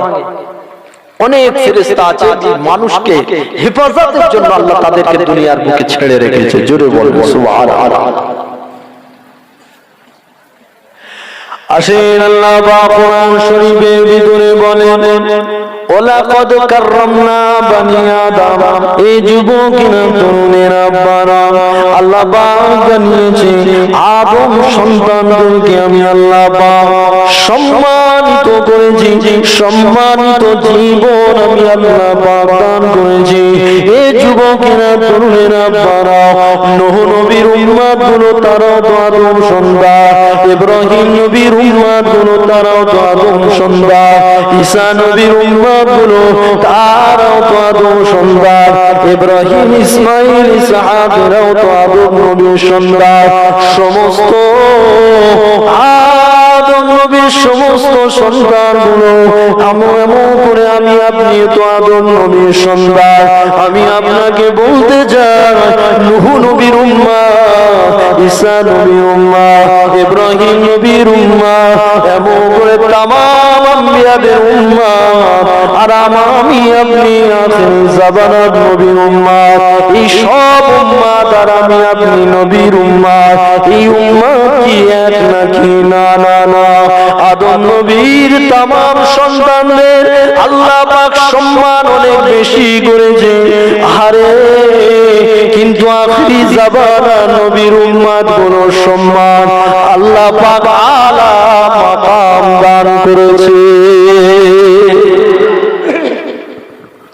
সমস্ত নবীর উম্মত গুলো তো আদম নবীর সন্তান, কিন্তু আমরাও তো আদম নবীর সন্তান। তো তাদের সম্মান আর আমাদের সম্মান কি এক? না, আসমান জমিন পারা কিয়ামতের ময়দানে মাশারে আমাদের নবী যতক্ষণ না বরের মতো আর আমরা বরযাত্রীর মতো পিছনে থাকবো, আমাদের নবী বরের মতো আগে আগে যাবে, আমরা বরযাত্রীর মতো পিছনে পিছনে আল্লাহর দয়ার জান্নাতের ভিতরে প্রবেশ না করব।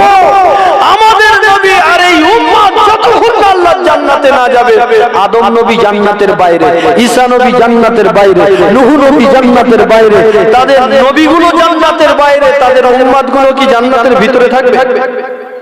কি মনে হয়? কতটা সম্মানের ফারাক বুঝতে পারছেন?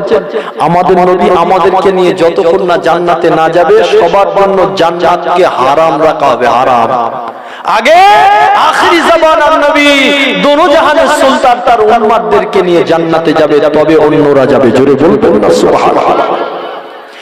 আসে সম্মান কতটা আল্লাহ পাক আমাকে আপনাকে বাড়িয়ে দিয়েছে গো। এই যুবকেরা পারা তরুণেরা খুবই সংক্ষেপে আমি আপনাকে জানিয়ে দিই, কিয়ামতের ময়দানে মাশারে আরে আমার নবী বলবে আল্লাহ গো আমার উম্মতের বিচারটা করে শুরু করে দেয়। আল্লাহ পাক বলবে হাবিব তোমার উম্মতের বিচারটা কোথায় করব?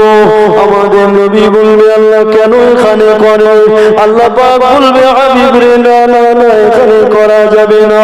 আমি আল্লাহ পাক তিনটে ওয়াদা করেছি, আমি আল্লাহ তিনটে অঙ্গীকার করেছি তোমার ব্যাপারে। আয় আমার হাবিব রে, আমি আল্লাহ বলেছি কিয়ামতের ময়দানে তোমার উম্মত উম্মতানির ব্যাপারে আমি আল্লাহ তোমাকে চিন্তিত হতে দেব না। আমার এক নম্বরের ওয়াদা হাবিব রে, আমি দ্বিতীয় ওয়াদা করেছি তোমার উম্মতের ব্যাপারে আমি আল্লাহ তোমাকে লজ্জিত হতে দেব না। আর তৃতীয় ওয়াদা হলো আমার তোমার উম্মতের নাজাতের ব্যাপারে আমি আল্লাহ তোমাকে খুশি রাখবো। সবাই মিলে বলা যায় না? তিনটে ওয়াদা কি করেছে আল্লাহ? দেখো আমাদের সম্মান, দেখো মর্যাদা।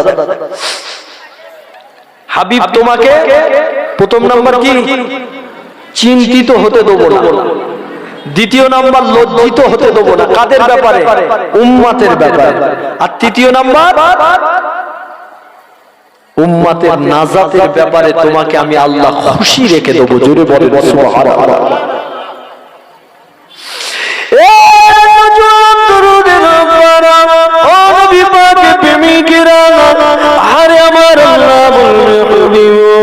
আমি আল্লাহ তোমাকে বলে দিলাম, আজ আমি আল্লাহ যদি এখানে তোমার উম্মত উম্মতের বিচারটা শুরু করে দেই। এখানে নূহ নবীর উম্মতের আছে, ইব্রাহিম নবীর উম্মতের আছে, এখানে ইসহাক নবীর উম্মতের আছে, ইসমাঈল নবীর উম্মতের আছে, ইউসুফ নবীর উম্মতের আছে। তামাম উম্মতি গুলো দেখতে লাগবে তোমার উম্মতের বিচার চলছে। আমাদের গোটা জীবনটা আল্লাহ পাক ভিডিও ক্যামেরা করে রেখেছে।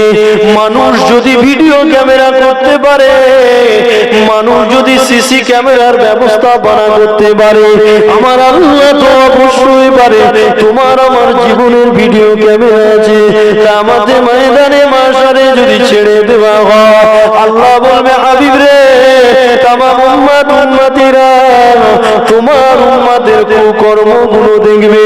তোমার উম্মতের জীবনী যদি ছেড়ে দিই, দেখা যাবে ওরা পরের পুকুরে জাল ফেলে গভীর রাত্রে মাছ ধরে এনে বিক্রি করে দিয়েছে, এমন করে দেখা যাবে জেনা করতে নিয়েছে, এমন করে দেখা যাবে হারাম খেতে নিয়েছে, এমন করে দেখা যাবে 10 জন 12 জন 15 জন একসঙ্গে ফ্রি ফায়ারের মজলিস করেছে, ফ্রি ফায়ার খেলতে লেগেছে, পাবজি খেলতে লেগেছে, এমন করে দেখতে পাওয়া যাবে।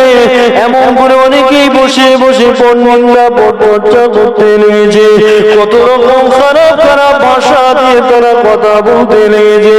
আয় আমার হাবিব রে, এমন করে কিয়ামতবাসীরা বলবে কাদের এত খারাপ জীবনী, তাদের জীবনে এত কুকাণ্ড হয়ে আছে। সবাই বলতে লাগবে আখিরি জামান নবীর উম্মতের বিচার চলছে। এই লজ্জা শুধু আমার নয়, এই লজ্জা শুধু তোমার উম্মতের নয়, এটা তোমারও লাগবে। আমি আল্লাহ বরদাস্ত করতে পারবো না। নবী বলবে আল্লাহ গো, তাহলে একটা কাজ করে আমার উম্মত আর আমাকে একটা জায়গাতে নিয়ে চলে, সেখানে বিচারটা করবে। আল্লাহ বলে হাবিব তাও হবে না, তোমার সামনে যখন তোমার উম্মতের জীবনী খুলে দেব, যখন তুমিও দেখতে পাবে তাদের পাপের কাজ, তাদের জীবনের কুকর্মগুলো দেখতে পাবে, হাবিব তোমার মাথাটা নত হবে। আমি আল্লাহ তোমার মাথা নত বরদাস্ত করতে পারবো না। আয় আমার হাবিব রে, তোমার উম্মতের বিচার আমি আল্লাহ পাক একটা পর্দা দিয়ে দেবো, তোমার উম্মতকে এক এক করে ডাকবো, আর আমি আল্লাহ বিচার করব।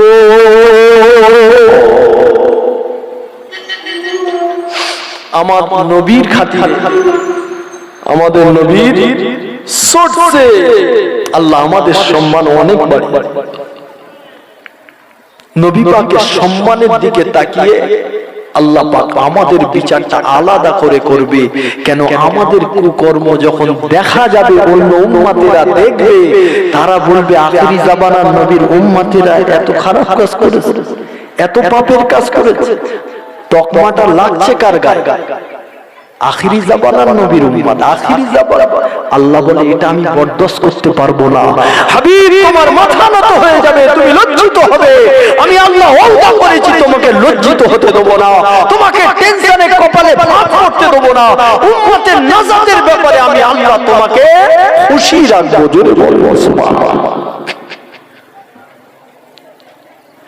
আসেন আমার বাপেরা, নওজোয়ান তরুণেরা, আব্বারা, একটা কাজের জন্য দুনিয়া জমিন এসেছি, সেটা হলো ইবাদত।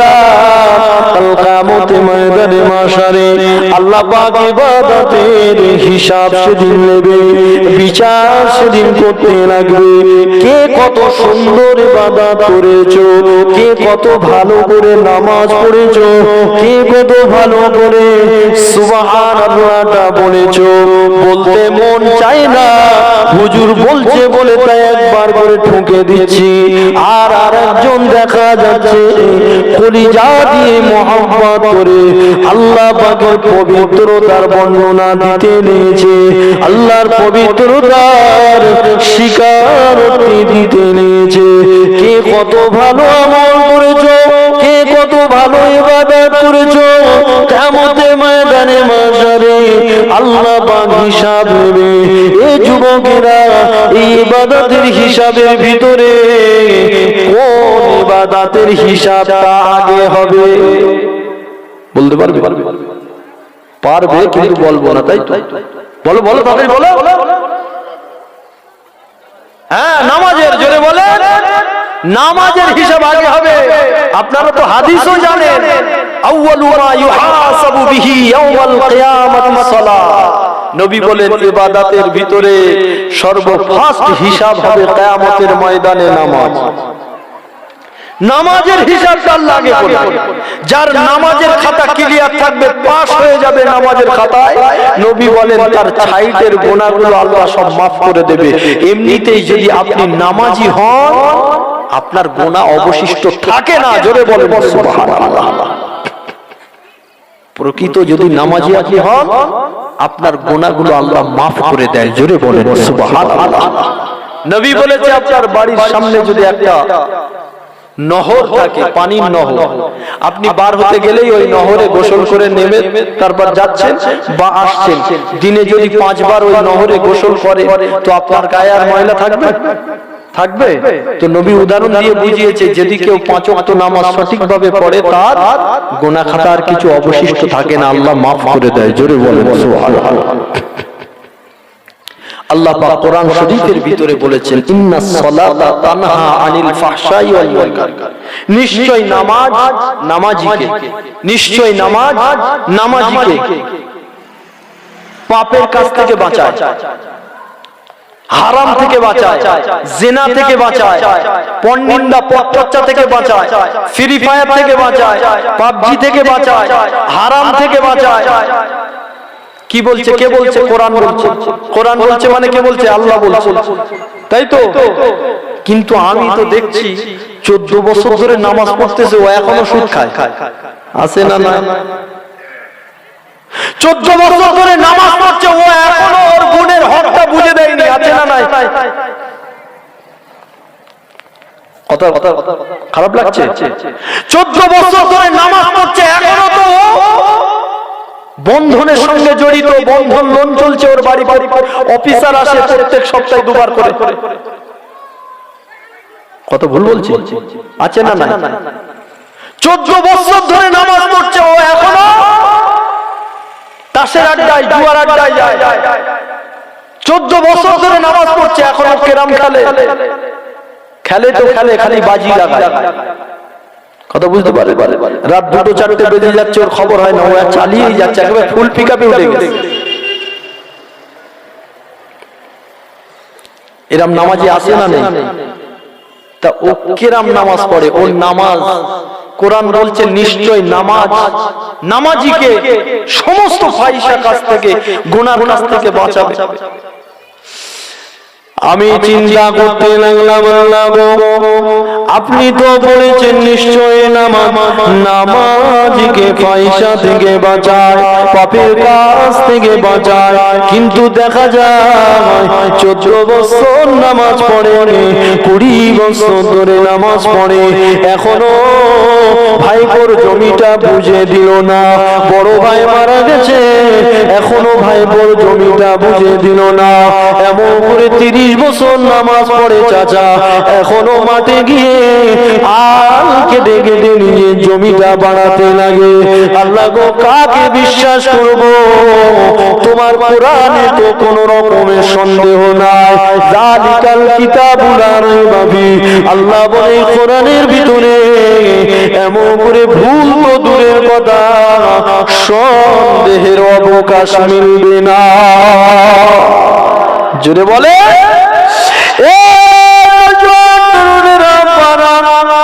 আরে আমি ফলাফল পেয়ে গেলাম, আমি বুঝতে পেরে গেলাম। আল্লাহ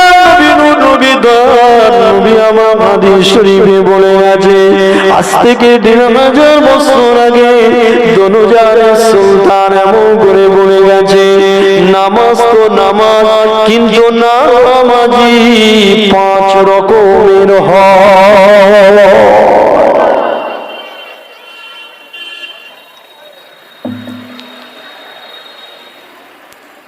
সলিউশন হলো না? হলো না? আরে নামাজ তো নামাজ, কিন্তু নামাজি হ্যাঁ, আপনি কোন শ্রেণীর নামাজি? তবেই তো এখন গুণের হকটা দেন, তবেই তো 14 বছর নামাজ পড়ছেন, ওই নামাজ আপনাকে এখনো ভাইপোর জমিটা বুঝিয়ে দিতে পারে। এখন আপনি তাসের আড্ডায় জোয়ার আড্ডা ছাড়তে পারেননি, কিন্তু নামাজ পড়েন। কোন শ্রেণীর নামাজ? কোন শ্রেণীর নামাজি আপনি? এটা দেখতে হবে। নবী বলেছে নামাজি 5 শ্রেণীর হয়। আল্লাহু আকবার। 5টা শ্রেণীর নাম বলে গেছে নবী। 5 শ্রেণীর নামাজির ফলাফল নবী বলে গেছে। প্রথম শ্রেণীর নামাজির নাম হলো মুআত্তিল। এই যুবকেরা তরুণেরা, এর মানে হলো সাজা প্রাপ্ত নামাজি। নামাজও পড়বে জাহান্নামেও যাবে, নামাজও পড়বে জাহান্নামের মধ্যে পড়তে হবে। এই প্রথম শ্রেণীর নামাজি। এই নামাজিরা কেমন নামাজি?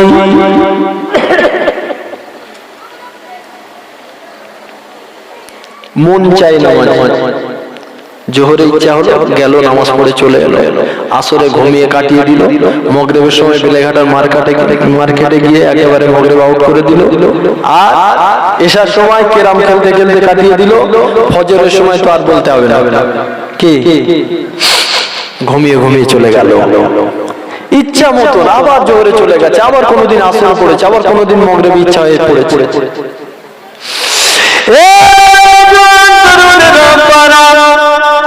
কোন শ্রেণীর নামাজি? একটু আমাকে আপনাকে শ্রেণী ঠিক করে নিতে হবে। কোন সেকশনে আমি আপনি আছি? এ সেকশন না বি সেকশন? এমন করে সি সেকশন না ডি সেকশন না ই সেকশন? এমন করে কোন সেকশনে আমি আপনি রয়েছে এটা ঠিক করে নিতে হবে।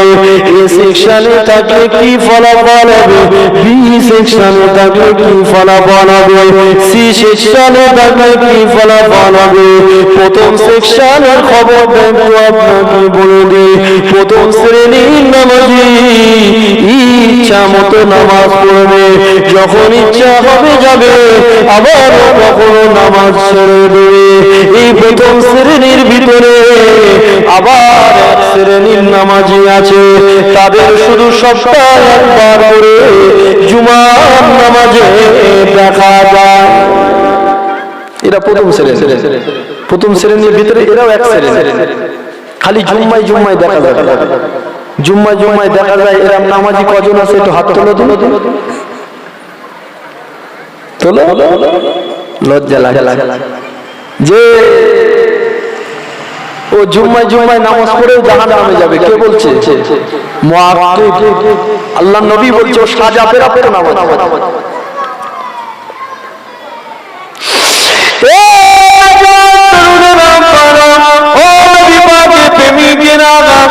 আর এই প্রথম শ্রেণীর ভিতরে আরেকটা শ্রেণী আছে, এদেরকে নামাজের কাতারে তো দেখা যায় না, তবে হ্যাঁ মাঝে মধ্যে জানাজার কাতারে দেখা যায়। বাপ মারা গেছে, ও জানাজা পড়তে গেছে। মা মারা গেছে, জানাজার কাতারে দেখা গেছে। গ্রামে কেউ একজন মারা গেছে, জানাজার কাতারে দেখা গেছে। এই যুবকেরা তরুণেরা জানাজা হচ্ছে, জানাজা হবে, লাশ ময়দানে হাজির আছে। এদিকে পাশেই মসজিদ, জোহরের নামাজ জামাত চলছে। দেখবেন শত শত মানুষ লাশকে ঘিরে দাঁড়িয়ে থাকে। ওদিকে জোহরের নামাজ পড়াচ্ছে ইমাম সাহেব, ওদিকে কোনো খবর নাই। মানে জানাজার নামাজ, ও ওই জোহরের নামাজ পড়তে আসে, ইমাম জানাজা পড়তে আসে।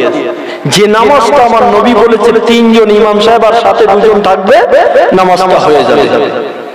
আর এই জোহরের নামাজটা যদি সারা দুনিয়ার ওলি আল্লাহরা মিলে, সারা দুনিয়ার সমস্ত মুসল্লিরা মিলে যদি তোমার হয়ে জোহরের নামাজটা আদায় করতে হবে, এই হবে, ও সেই নামাজটা ওদিকে হয়ে যাচ্ছে, ওর ওদিকে কোনো খবর। কথা বুঝতে পেরেছি? এটা কিরকম হচ্ছে জানো? একটু উদাহরণ দেই। একটা হুজুর ওয়াজ করতেছে যে যদি কেউ টুপির উপরে পাগড়ি বেঁধে নামাজ পড়ে, তার নামাজের সবটা 12 গুণ বেড়ে যায়। একটা শ্রোতার খুব ভালো লেগেছে এই ওয়াজটা। তারপর দিন থেকে খালি পাগড়ি বেঁধে নামাজ পড়ে, পাগড়ি ছাড়া নামাজ পড়ে। নামাজিটা মাঠে ঘাটে কাজ করে, মাঠের কাজ করে। একদিন হঠাৎ দেরি হয়ে গেছে, জোহরের নামাজ পড়তে যাবে, মাঠ থেকে আসতে দেরি হয়ে গেছে। খুব সংক্ষেপ সময় তাড়াতাড়ি করে ওযু করে নিয়ে আর পাঞ্জাবিটা ঘাড়ে নিয়ে দৌড়ে জামাত পড়তে যাবে, 5 ওয়াক্ত নামাজ। আমাদের এরকম হয় না মাঝে মাঝে? হয় না, হয় না, ঈদের নামাজে তাই হয়। তো ওই ব্যক্তিটি ঘাড়ে ঘাড়ে পাঞ্জাবি নিয়ে দৌড়াচ্ছে মসজিদের দিকে, যেতে যেতে পড়ছে। যেই মসজিদের পোটেই পা দিয়েছে, ইমাম সাহেব আল্লাহু আকবার বলে দাঁড়িয়ে গেছে জোহরের নামাজ। ও গিয়ে কাতারে দাঁড়িয়েছে, আল্লাহু আকবার বলে নিয়তটা বাঁধতে যাবে, হঠাৎ ওর মাথায় হাত, যা সে পাকড়ি আনা। কি আনা হয়নি? বলেন বলেন, পাকড়ি আনা হয়নি। পাকড়ি আনা হয়নি মানে ও বিশাল ক্ষতি হয়ে গেছে। কি হবে, কি হবে এখন যদি বাড়ি পাকড়ি আনতে যাই, তো এদিক তো আমার জামাত ছেড়ে যাবে। কুইক একটা বেরেন মেরেছে, লুঙ্গিটা খুলে আর পাকড়ি বেঁধে লেছে।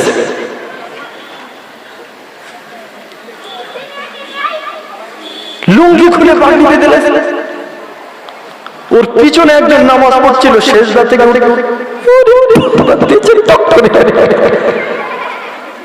নামাজটা কোথায় যাচ্ছে?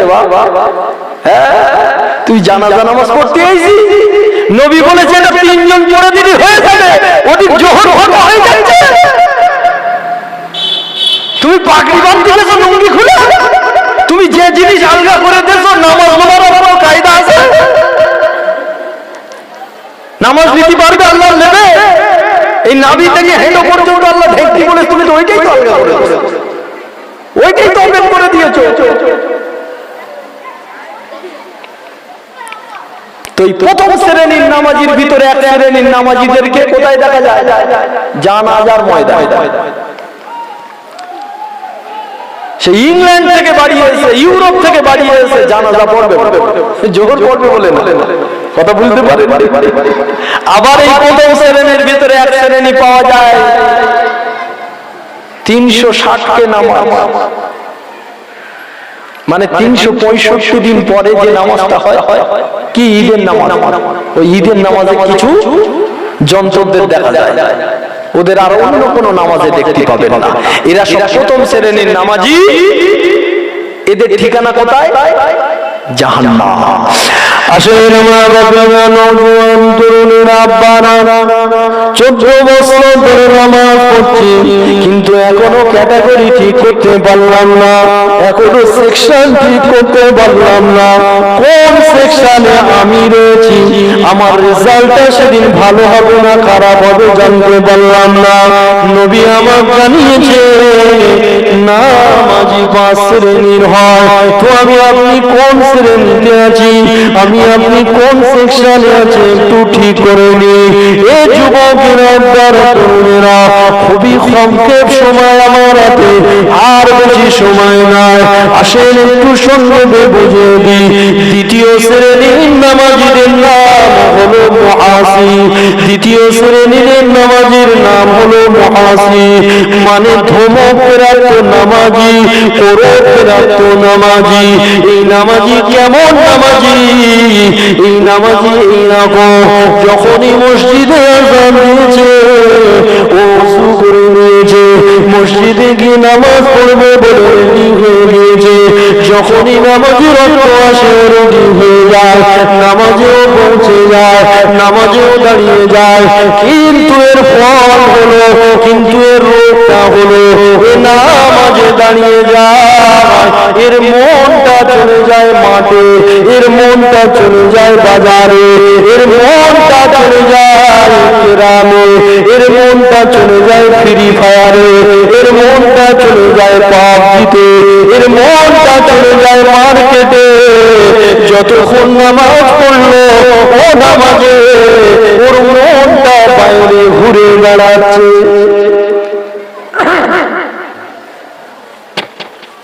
এই নামাজিদের নাম কি? মুহাসিব। এরা ধমক প্রাপ্ত নামাজি।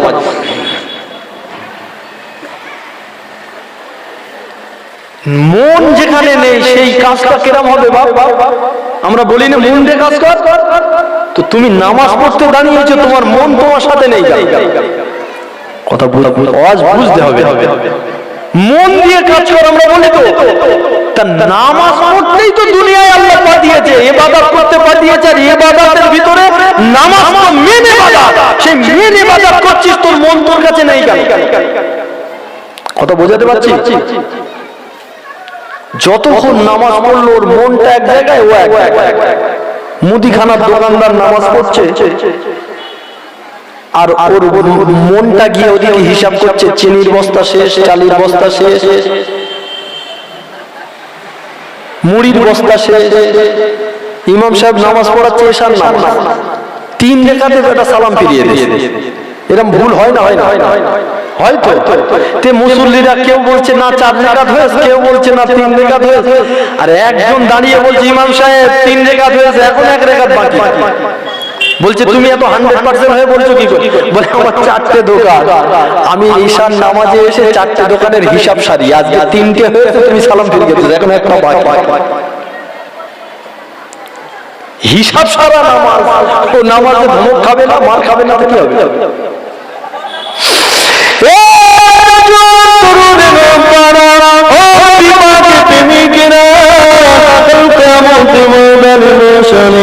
আল্লাহ পাক তাকে করুণ দেখাবে, আল্লাহ পাক তাকে ধমক দেবে, আল্লাহ পাক তাকে বকবে, তার অবস্থাটা কি হবে?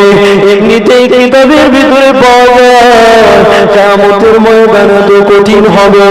আদম নবী ঠক ঠক করে কাঁদবে, আদম নবী কাঁদবে, নফসি নফসি নফসি বলতে লাগবে। ঈসা নবী নফসি নফসি বলবে।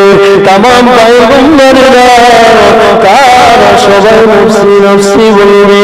সেদিন জাহান্নাম এমন গর্জন দেবে, জাহান্নাম এমন চিৎকার দিতে লাগবে, জাহান্নাম চিৎকার দেবে আর বলবে আল্লাহ বেনামাজি কোথায়, আল্লাহ বেনামাজি কোথায়? বেনামাজি খুঁজবে জাহান্নাম, লম্বা লম্বা জিহ্বা বার করবে। এ যুবকেরা আগুনের লেলিহান বেরিয়ে যাবে, বান্দা বান্দীদেরকে তাড়া করে নিয়ে যাবে, হুকুমে ইলাহি হবে।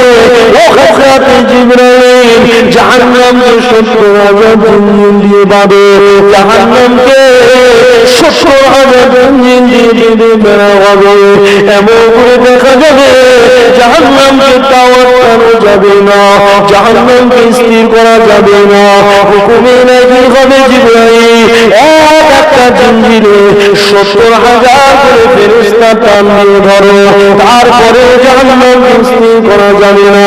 ও আমার বাতিরা, ও নওজোয়ান তরুণেরা, আল্লাহ পাক সালামকে ডাকবে, ও হযরত জিবরাইল এই নিয়ে যা, একটু পানি দেবে আল্লাহ, এই পানিটা জাহান্নামের দিকে নিক্ষেপ করো।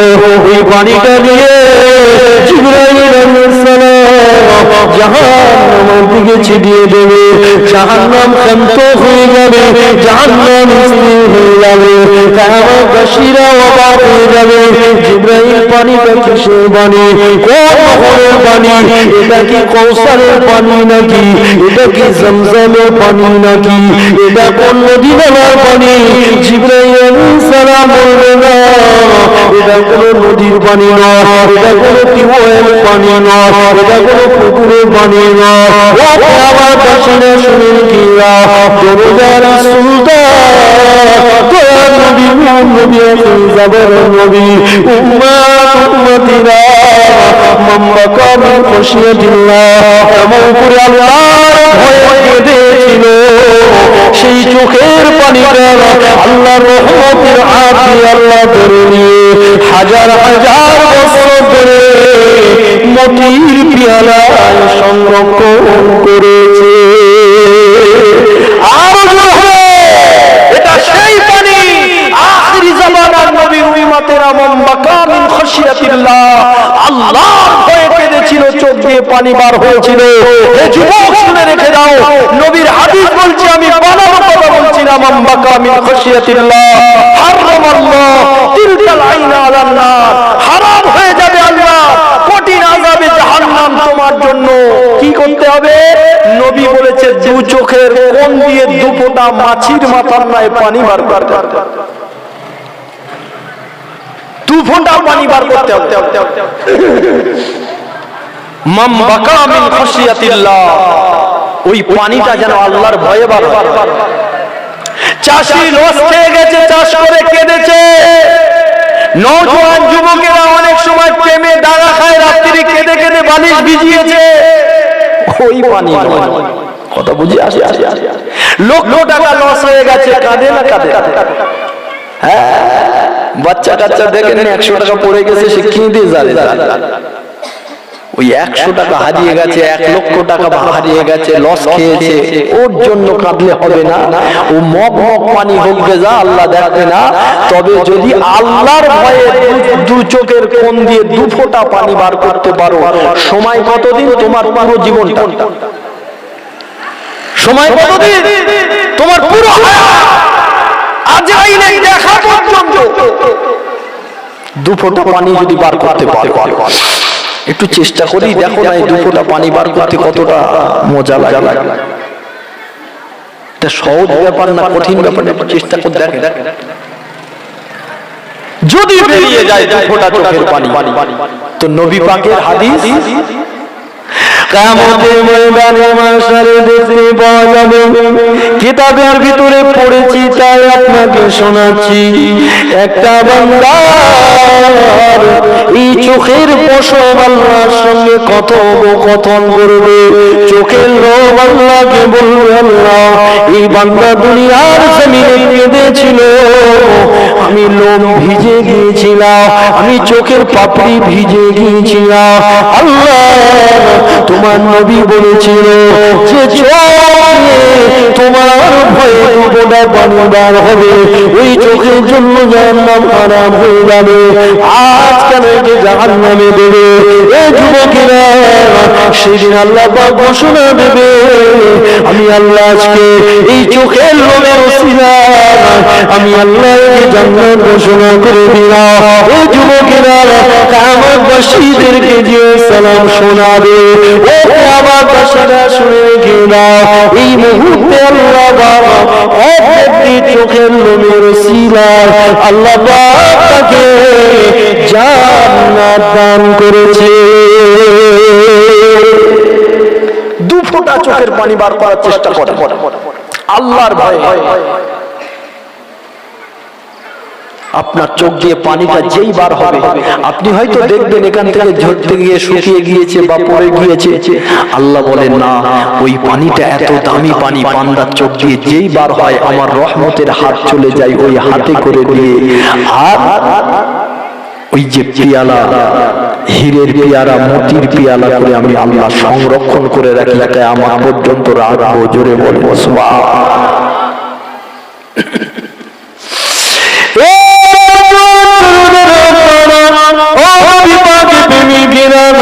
আসেন নামাজে আলোচনা করছিলাম। আল্লাহ নবী আমার বলছেন, নামাজি 5 শ্রেণীর হয়। দ্বিতীয় শ্রেণীর নামাজি হলো এরা হলো মুহাসিব, ধমক প্রাপ্ত নামাজি হবে। এই যুবকেরা কিয়ামতের ময়দানে মাশারে আল্লাহ পাক যাকে ধমক দেবে, আল্লাহ পাক যাকে করুণ দেখাবে, তার অবস্থাটা কি হবে? এই নওজোয়ান শুনে রেখে দাও। আহারে ধমক যদি আল্লাহ তোমাকে দেয়, এমনিতেই তামাম আম্বিয়ারা তারা কাঁপবে, তারা টক টক করে কাঁপবে জাহান্নামের ভয়ে। কিয়ামতের ময়দানটা ঠক ঠক করে কাঁপতে লাগবে। সেদিন যদি আল্লাহ ধমক দেয় দাঁড়ানো যাবে না। তাই তোমাকে আমাকে 2য় শ্রেণীর এই সেকশনটা চেঞ্জ করতে হবে। হবে না? আমি আপনি যদি 2য় শ্রেণীতে থাকি, ওই নামাজ পড়বো আর হিসাব করব, নামাজ পড়বো আর চাষ করব, নামাজ পড়বো আর ভাববো যে বেগুন খেতে 20 তেল মারতে হবে, পটল খেতে কালকে ফজরের সময় গিয়ে ফুল ছোঁয়াতে হবে। এই সব যদি আমার আপনার নামাজের ভিতরে আসে, তাহলে আমি আপনি কি মুহাসিব, 2য় শ্রেণীর নামাজি। আর 2য় শ্রেণীর নামাজিদেরকে আল্লাহ কিয়ামতের ময়দানে ধমক প্রাপ্ত নামাজি বলেছে, নবীজি বলেছে। আসেন আমার বাপেরা, নওজোয়ান তরুণেরা, আব্বারা, তৃতীয় শ্রেণীর নামাজি শুনে রেখে দেন, এদেরকে আমার নবী পাক একটা নাম দিয়েছে মুকাফির।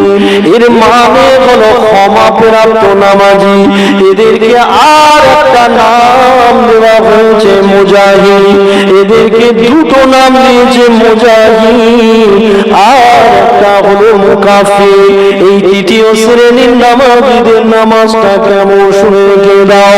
নামাজের সময় যেই না হয়ে যায়, আল্লাহ বান্দা রেডি হয়ে যায়, দোকান বন্ধ করে দেয়, মাটি কাটা কাজটা বন্ধ করে দেয়, তামাম ব্যস্ততা দূর করে দিয়ে ওই বান্দা আল্লাহর জন্য দাঁড়িয়ে যায়। নামাজে দাঁড়িয়ে গেল, বান্দা শুরু করে দিল, কিন্তু শয়তান এর মনটা নিয়ে পালিয়ে গেল। কিন্তু আবার মনটাকে শয়তানের থেকে ছিনিয়ে নিল, যে আমি তো নামাজ পড়ছি, আমার মনটা কেন অন্যদিকে যাবে। শয়তানের থেকে ছিনিয়ে নিয়েছে, শয়তান আবার ছিনিয়ে এনেছে, এ আবার ছিনিয়ে নিয়েছে, একবার করে নিয়ে আসে, শয়তান আবার নিয়ে চলে যায়, 2-4 সেকেন্ড পরে আবার নিয়ে চলে যায়, আবার টেনে নিয়ে আসে। যতক্ষণ নামাজ পড়লো ততক্ষণ যেন জিহাদ করলো। কার সঙ্গে জিহাদ করেছে? শয়তানের সঙ্গে জিহাদ করেছে। এই যে মনটা হাজির রাখার জন্য বান্দা শয়তানের সঙ্গে জিহাদ করেছে, আল্লাহ বলে এটাও চলবে। ওই বান্দা জিহাদ করার কারণে ওর নামাজ শেষ হবার আগে বিগত জিন্দেগির তামাম গুনাহগুলো মাফ হয়ে যাবে। নারে তাকবীর, নারে তাকবীর।